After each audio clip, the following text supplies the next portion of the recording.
सभी लोगों को मेरा प्यार भरा नमस्कार।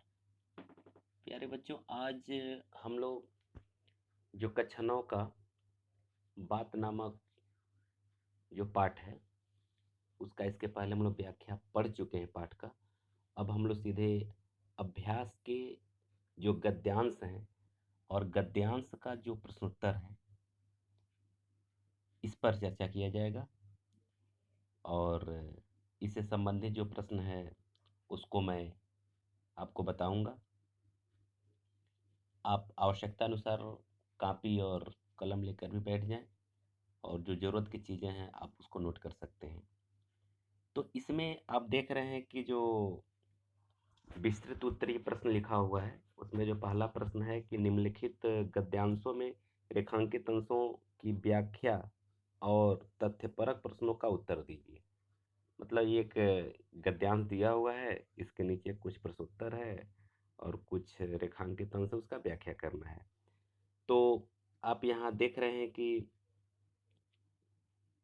जो 5 प्रश्नोत्तर है, पहला है कि उपर्युक्त गद्यांश का संदर्भ लिखिए, दूसरा है रेखांकित अंश की व्याख्या कीजिए, तीसरा है हम अपने हृदयस्थ भावों की अभिव्यक्ति किस के माध्यम से करते हैं, चौथा है कि भूगोलवेत्ता किसका अध्ययन करता है और पांचवा प्रश्न है वैद्य किस बात का वर्णन करते हैं।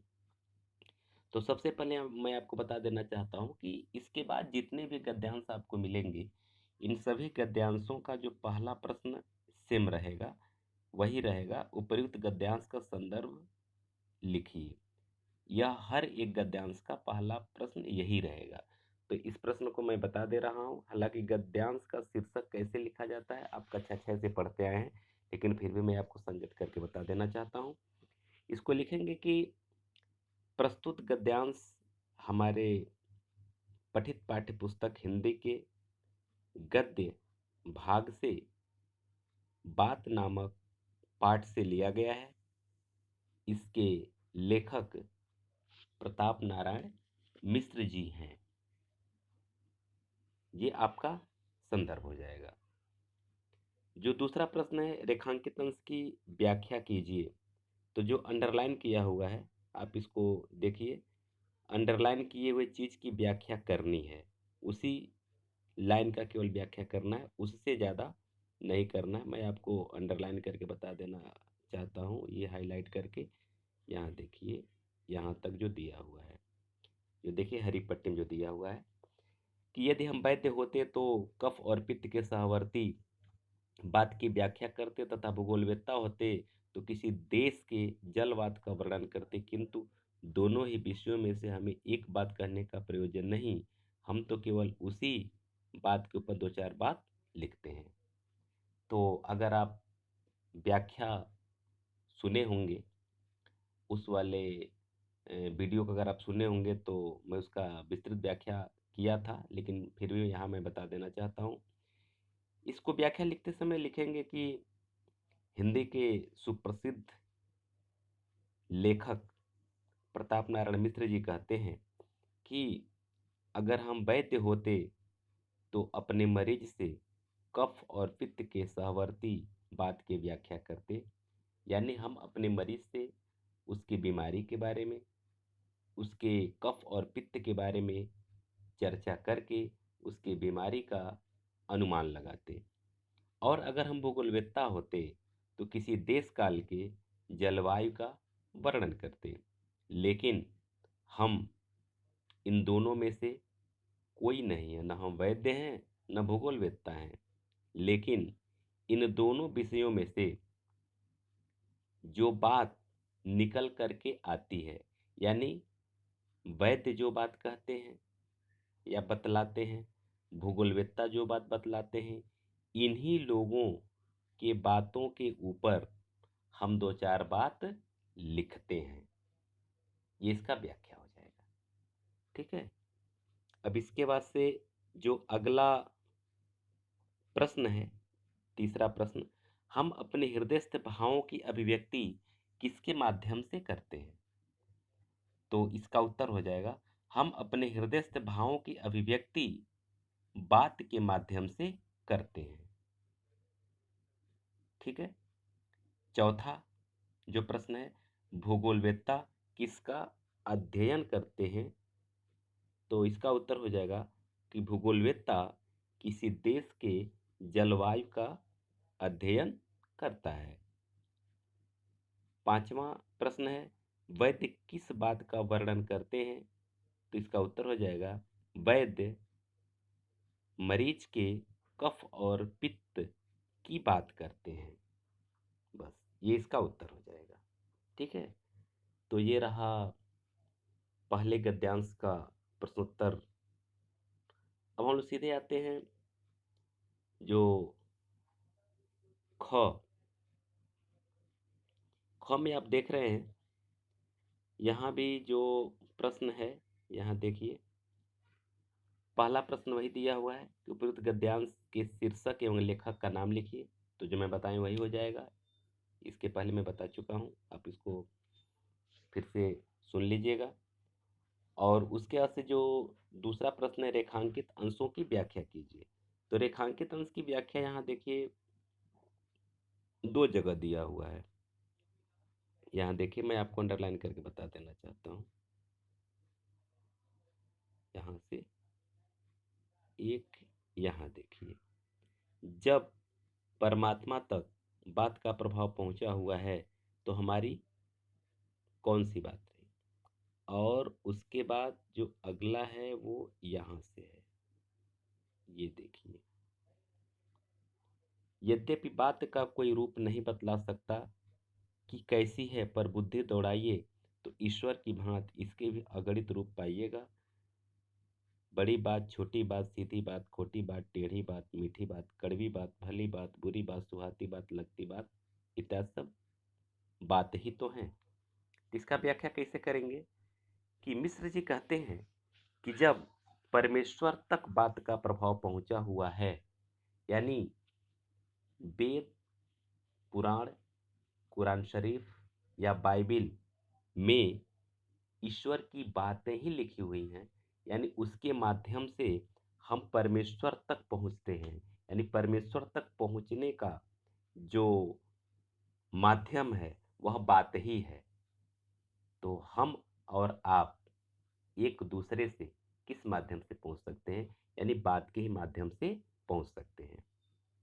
अब हम सीधे आते हैं जो अगला जो अंडरलाइन किया हुआ है कि मिश्र जी कहते हैं कि वैसे बात का कोई रूप नहीं बतला सकता है कि बात किस रंग रूप का होता है, लेकिन अगर थोड़ा सा अपने दिमाग पर जोर डालेंगे तो जिस तरह से ईश्वर के असंख्य रूप दिखाई देते हैं, ईश्वर विभिन्न रूपों में दिखाई देता है, उसी तरह से बात के भी भिन्न भिन्न स्वरूप होते हैं। जैसे बड़ी बात, छोटी बात, सीधी बात, खोटी बात, टेढ़ी बात, मीठी बात, कड़वी बात, भली बात, बुरी बात, सुहाती बात, लगती बात इत्यादि। अर्थात ये बात के अलग अलग स्वरूप हैं, अलग अलग रूप हैं। इसी तरह से ईश्वर के भी अलग अलग स्वरूप होते हैं। तो ये आपका हो जाएगा रेखांकित अंश की व्याख्या। अब इसके बाद से जो आपका ये दूसरा तीसरा प्रश्न है, गात माही बात कारामात है का क्या तात्पर्य है? तो इसका उत्तर हो जाएगा, गात मन होता है शरीर, तो शरीर में बात का ही कारा मात है। इसका उत्तर हो जाएगा, शरीर में बात का ही कारा मात है, अर्थात शरीर में बात का ही चमत्कार है।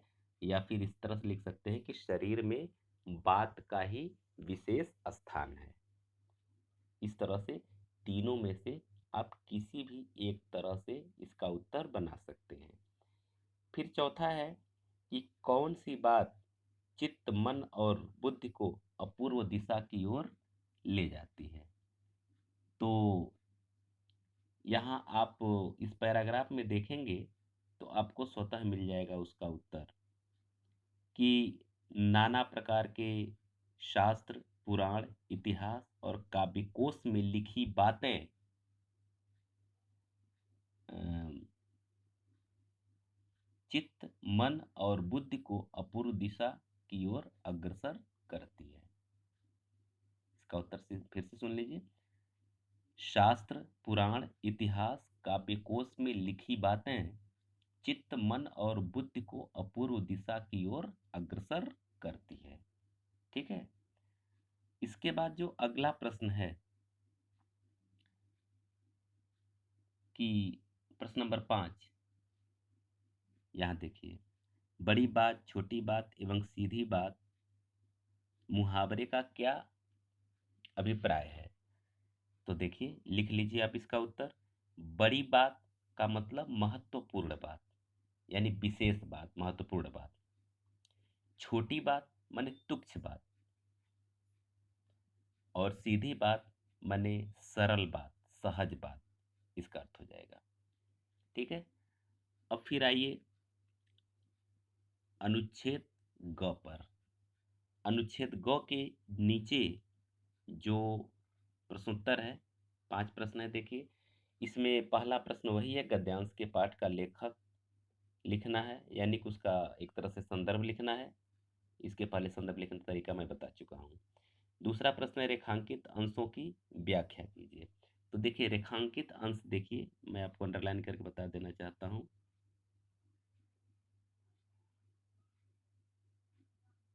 यहाँ तक इस हरी पट्टी में देखिए, फिर कौन न मानेगा कि बात की बात बड़ी बात है। हाँ, बात की बात इतनी बड़ी है कि परमात्मा को लोग निराकार कहते हैं, तो भी इसका संबंध उसके साथ बनाए रहते हैं। वेद ईश्वर का वचन है, कुरान शरीफ कलामुल्लाह है, Holi Bible word of God है। तो इसका व्याख्या हम कैसे करेंगे कि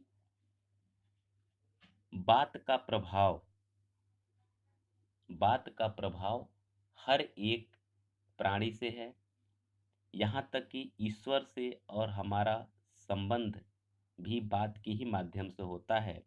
तो फिर कौन नहीं मानेगा कि बात में बड़ी बात है। और कहते हैं कि बात की बात तो इतनी बड़ी है कि परमात्मा को लोग बात ही बात में निराकार कह देते हैं, कि उसका कोई आकार प्रकार है ही नहीं। लेकिन परमात्मा को निराकार कहने के बावजूद उससे इसका संबंध बनाए रखते हैं।